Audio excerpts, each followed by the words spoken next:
Hello everyone, welcome back to the channel Abhishek English Universe. और आज हम करने वाले हैं एरर डिटेक्शन का। हम लेवल बढ़ा बढ़ा के आपको एरर डिटेक्शन ला रहे हैं। तो आज डिटेल्ड एनालिसिस करेंगे, तो बने रहिए इस चैनल पे और देखते रहिए इस वीडियो को। और स्टार्ट करते हैं अपने फर्स्ट क्वेश्चन के साथ। तो फर्स्ट क्वेश्चन है हमारा, the observer felt that the stronger team had to face defeat because the players didn't play whole hearted. ठीक है, जो ऑब्जर्वर्स थे उन्होंने ऐसा फेल्ट किया, जो स्ट्रॉन्गर टीम थी उनको डिफीट इसलिए माननी पड़ी, मतलब उसको हारना इसलिए पड़ा क्योंकि उन्होंने पूरे दिल से नहीं खेला। ठीक है, तो याद रखिए वर्ब को मॉडिफाई करता है एडवर्ब, ना कि एडजेक्टिव। तो देखिए यहाँ पे लिखा है बिकॉज द प्लेयर्स, प्लेयर्स क्या हो गया, सब्जेक्ट मतलब नाउन, डिडंट प्ले ये क्या होगी आपकी वर्ब। और वर्ब को कैसे कौन मॉडिफाई करेगा, एडवर्ब। खेले कैसे, कैसे खेले नहीं, पूरे दिल से। पूरे दिल से के लिए क्या लिखना पड़ेगा, एल वाई लगाना पड़ेगा, होल हार्टेडली।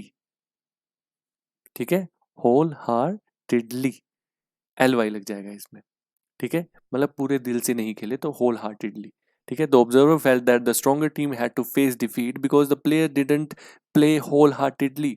जो प्लेयर्स थे उन्होंने पूरे दिल से नहीं खेला, हार्टेडली ना कि hearted. Next question, next question है, in spite of toiling very hardly he realise that he had not earned anything substantial. ठीक है, मतलब उसने बोला कि इतना हार्ड वर्क करने के बावजूद भी उसको क्या नहीं हुआ, उसने अभी तक कोई सब्सटेंशियल चीज नहीं अर्न की है।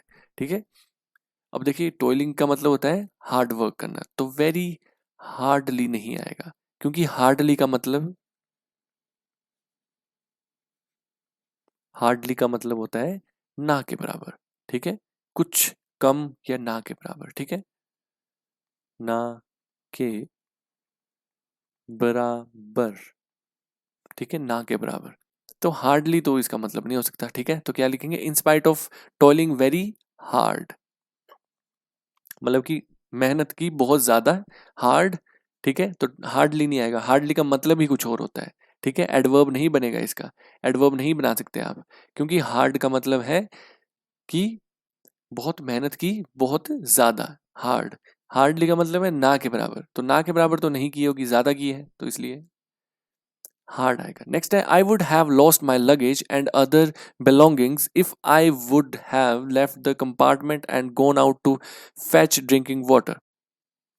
ठीक है, तो रूल बोलता है if plus subject plus had plus verb की third form, comma, subject plus would, would नहीं है, वुड है।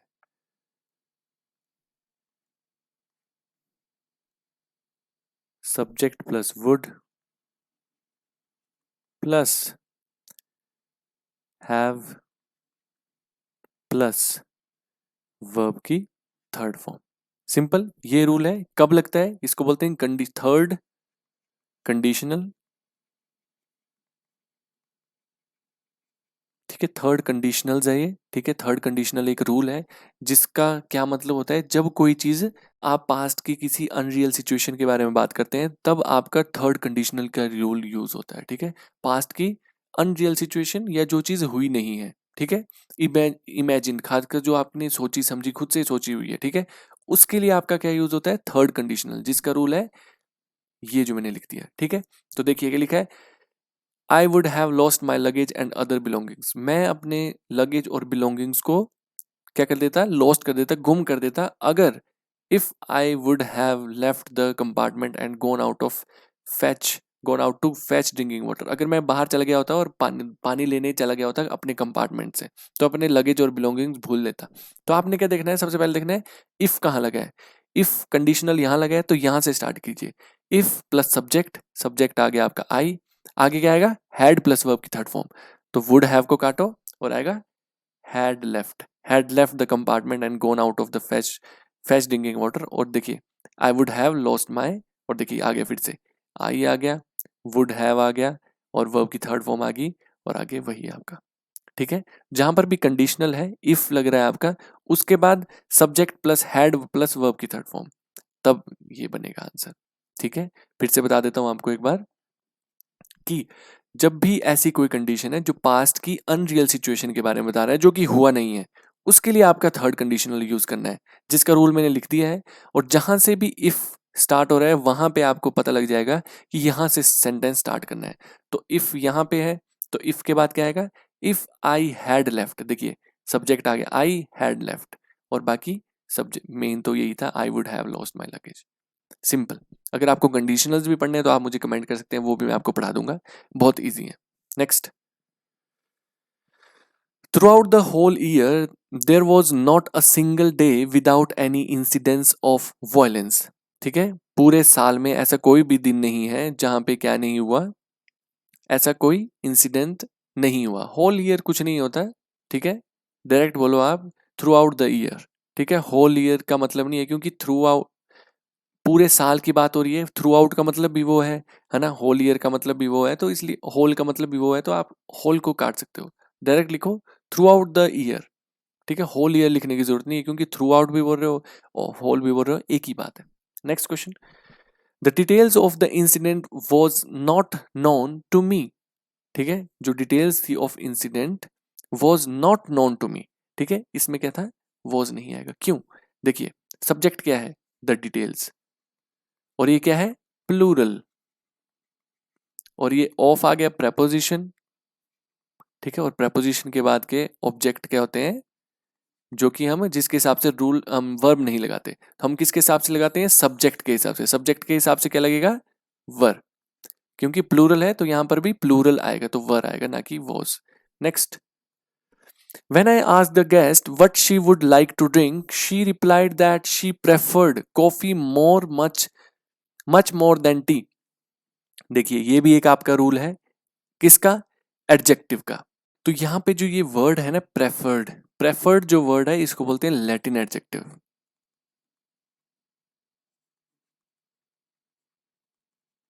ठीक है, लैटिन एडजेक्टिव्स जो होते हैं ये क्या होते हैं, पहले से ही कंपैरेटिव डिग्री।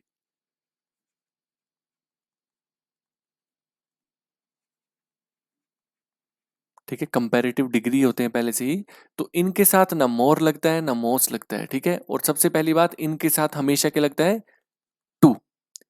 क्या लगता है, टू, ना कि देन। देन नहीं लगता, क्या लगता है, टू। इनकी जगह क्या लगेगा, टू। कंपैरेटिव डिग्री में देन लगता है, लेकिन जब लैटिन एडजेक्टिव्स आते हैं जैसे प्रेफर्ड, ठीक है, इंफीरियर, सुपीरियर, प्रायर, प्रेफरेबल, ये कुछ वर्ड्स होते हैं, सीनियर, जूनियर, ये कुछ ऐसे वर्ड्स होते हैं जिनके साथ क्या लगता है, टू लगता है, ना कि देन का यूज होता है। तो ये याद रखें, अगर आपको पढ़ना है डिटेल में एडजेक्टिव, सॉरी एडवर्ब, तो आप मुझे कमेंट कर सकते हैं। नेक्स्ट क्वेश्चन, तो नेक्स्ट क्वेश्चन है, there are 100 of superstitious which serve in the various parts of country. ठीक है, यहाँ पे जो गलती है वो है 100, यहाँ पे आना चाहिए था हंड्रेड्स।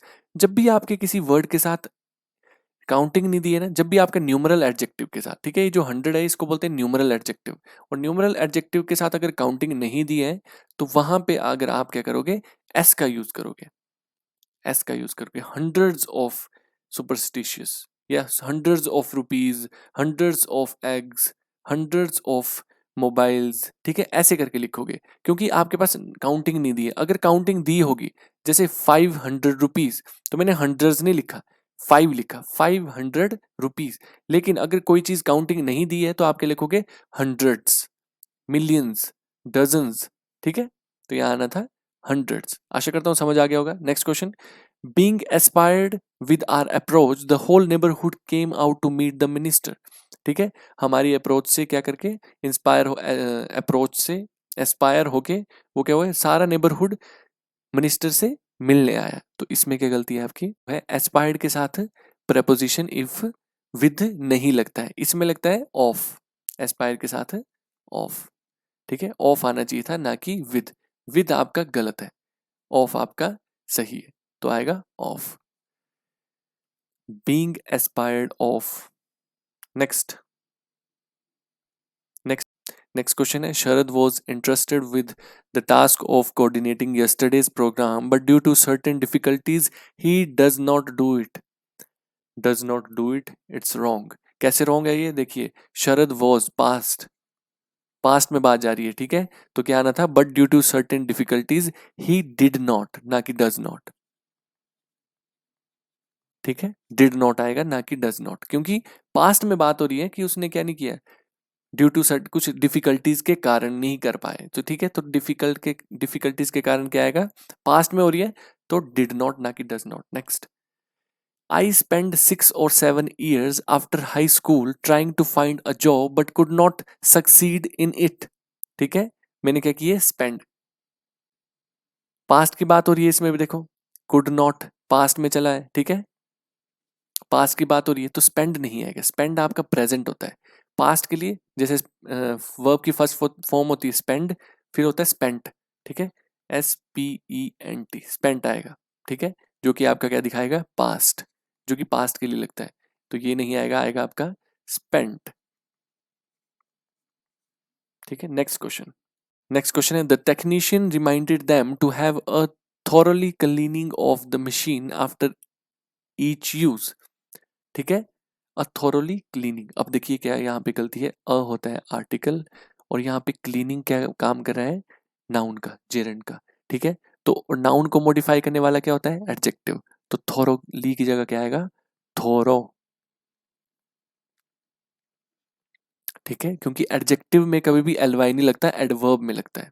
ठीक है, नेक्स्ट क्वेश्चन, नेक्स्ट क्वेश्चन है the need of correction in the governments fiscal deficit primarily arised because of the relative profile of savings and investments as a proportional of GDP। ठीक है, यहाँ पे जो गलती है वो है अराइज्ड की। ठीक है, अराइज्ड की गलती क्या है, देखिए अराइज कोई वर्ड ही नहीं है, ठीक है, जैसे जो अराइज है ना, ARISE, अराइज का जो बनता है सेकंड फॉर्म वो बनती है अरोज। ठीक है, अराइज की अरोज बनती है ना कि अराइज्ड बनती है, तो अरोज आना चाहिए था, तो अराइज्ड गलत है, क्योंकि पास्ट में बात हो रही है ना कि कुछ अरोज करना चाहिए, क्या करना चाहिए, गवर्नमेंट के फिजिकल डेफिसिट प्राइमरली को अरोज ना कि अराइज्ड। नेक्स्ट क्वेश्चन है most people are familiar of spraying of houses with poisonous substances which kill diseases carrying insects. ठीक है, जो मोस्ट पीपल जो होते हैं वो फेमिलियर होते हैं क्या, स्प्रेइंग करने के जो होते हैं पॉइजनस क्या सब्सटेंसेज को, कि घर से जो इंसेक्ट्स हैं वो मर जाए, दूर हो जाए, मर जाए। ठीक है, तो यहाँ पे जो एरर है वो है फेमिलियर ऑफ, फेमिलियर के साथ क्या लगता है, विद। ठीक है, फेमिलियर के साथ विद लगता है। नेक्स्ट क्वेश्चन, नेक्स्ट क्वेश्चन है while giving a loan you must check if the borrower has sufficient collateral to repay it. जब आप किसी को लोन दे रहे हो तो आप देखो कि जो लेने वाला है लोन उसके पास कोलेटरल रिपे करने के लिए है कुछ कि नहीं। ठीक है, तो यहाँ पे क्या एरर का, हैज सफिशिएंटली कोलेटरल, कोलेटरल आपका एक नाउन है और नाउन को मॉडिफाई करने वाला एडजेक्टिव होता है ना कि एडवर्ब, ये है एडवर्ब जो कि गलत है, आपको चाहिए था एडजेक्टिव, क्या होता है, सफिशिएंट। ठीक है, सफिशिएंट जो कि क्या होता है, एडजेक्टिव, जो कि बिल्कुल सही है, ये बिल्कुल सही है और ये गलत। ठीक है, नेक्स्ट क्वेश्चन में चलते हैं। Early cities rely on food and water from the surrounding countryside but today countries often depends on distinct sources। ठीक है, यहाँ पे जो एरर है वो है आपका रिलाय में। ठीक है, क्या बात हो रही है, जो पहले की कंट्रीज थी वो फूड और वाटर क्या करती थी, कंट्री साइड से, सराउंडिंग से लेती थी। ठीक है, उसके ऊपर रिलाय करती थी, उनके ऊपर ज्यादा डिपेंडेंट थी कंट्री साइड से। लेकिन अब क्या है, अब वो चीजें कम हो चुकी हैं, तो यहाँ पे क्या है, पास्ट की बात हो रही थी पहले, तो रिलाय तो प्रेजेंट है, तो यहाँ क्या आना चाहिए था, रिलाइड।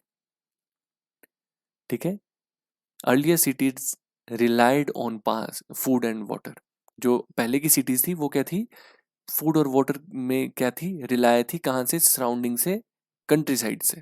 ठीक है, तो रिलायड आएगा ना कि rely. Next question, next question है आपका in the 19th century most traditional scholars try to stay clear from the imperial government. ठीक है, क्लियर के साथ जो वर्ड यूज होता है प्रेपोजिशन वो होती है ऑफ ना कि फ्रॉम। ठीक है, क्या आएगा, stay clear of the imperial government, imperial government. Next question, The importance of trade in Mughal times reinforced the cultural definition of wealth as something comprising of movable poverty. याद रखिए comprising के साथ of नहीं आता है, comprising direct, something comprising movable poverty, ठीक है, of नहीं आता है। अगर आपको ये चीज़ें समझ नहीं आ रही comprising के साथ of क्यों नहीं लगता, ठीक है, familiar के साथ with क्यों लगता है, तो आपको मेरे एक टेलीग्राम ग्रुप में जाना चाहिए, वहाँ पे आपको पीडीएफ मिल जाएगी फिक्स्ड प्रपोजिशन की, तो वो पढ़िए, आपको समझ आ जाएगा कि किस किस वर्ड के साथ कौन सी प्रपोजिशन लगती है। Next question, the mother said that she was too glad to hear the result of my brother, कि माँ बहुत क्या होगी, बहुत खुश होगी अपने बच्चे का रिजल्ट सुन के। देखिए याद रखिए ये जो रूल है ना, टू के साथ कोई वर्ड प्लस, ठीक है, टू के साथ कोई वर्ड, टू के साथ कोई वर्ड, फिर टू प्लस वर्ब की फर्स्ट फॉर्म या टू प्लस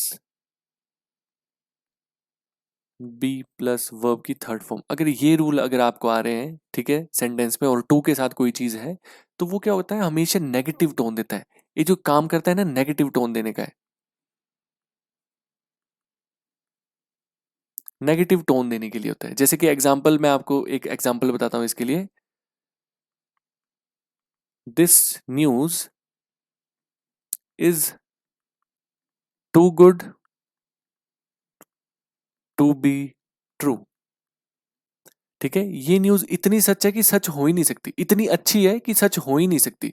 देखिए यहाँ पे नेगेटिव कुछ नहीं लिखा, नॉट कहीं नहीं लिखा, लेकिन साउंड क्या कर रहा है, नेगेटिव, कि ये न्यूज इतनी अच्छी है कि ये सच हो ही नहीं सकती, ठीक है, तो ये नेगेटिव टोन देता है। तो यहाँ पे तो मदर के साथ तो ये तो बहुत ही वो हो गया, एक पॉजिटिव टोन देने वाली बात होगी। तो यहाँ क्या आएगा, यहाँ पे टू ग्लैड नहीं आ सकता, नहीं आ सकता, यहाँ पे आ सकता है कि my mother said she was too disturbed to hear the result of my brother, कि वो बहुत डिस्टर्ब्ड थी, डिस्टर्ब होगी, वो बहुत ज़्यादा डिस्टर्ब होगी कि वो अपने बच्चे मेरे भाई का रिजल्ट सुन के। तो यहाँ डिस्टर्ब हो सकता था लेकिन ग्लैड नहीं, ग्लैड लिख के यहाँ पे थोड़ा सा पॉजिटिव साउंड जा रहा है कि ये जो क्राइटेरिया होता है नेगेटिव टोन का, टू के साथ वो मैच नहीं हो रहा है। याद रखिए टू के साथ हमेशा नेगेटिव टोन ही जाती है, ना कि positive tone. Next question, Rohit and my self collaborated on the paper that was published for all Indian mock, ठीक है, याद रखो सब्जेक्ट के केस में माई सेल्फ नहीं आता, माई सेल्फ आपका रिफ्लेक्सिव प्रोनाउन है, तो ये अपने साथ है, ये आपका कभी भी सब्जेक्ट केस में नहीं होगा, ठीक है, तो क्या आएगा, रोहित एंड आई, ठीक है, रोहित एंड आई, ना कि माई सेल्फ, आई आएगा। Next, it is recommended that you must develop a consistent routine if you want to go to the bed early, ठीक है, it is recommended that you must develop a consistent routine, ठीक है, to go if you want to go to the bed early, ठीक है, the bed नहीं आएगा। जब भी आप कोई, याद रखिए कुछ वर्ड्स होते हैं, आर्टिकल्स में आपको पढ़ा दूंगा, उसमें मैं बताऊंगा कि जब भी कोई वर्ड्स होते हैं जैसे बेड, स्कूल, हॉस्पिटल, ठीक है, टेम्पल, ये कुछ ऐसे वर्ड्स होते हैं जो अपने साथ द तभी लेते हैं जब उनका क्राइटेरिया पूरा नहीं हो रहा होता। जैसे कि फॉर एग्जाम्पल,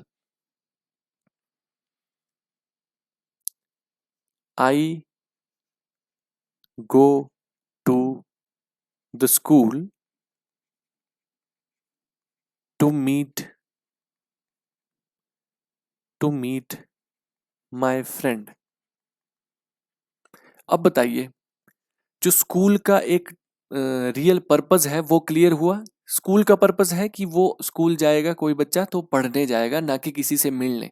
तो यहाँ पे जो स्कूल का पर्पस था वो क्लियर हुआ नहीं, क्योंकि स्कूल क्यों गया वो, अपने दोस्त को मिलने के लिए, और जब दोस्त को मिलने गया इसका मतलब स्कूल का पर्पस क्लियर नहीं हुआ, तो इसके साथ क्या लगेगा, द।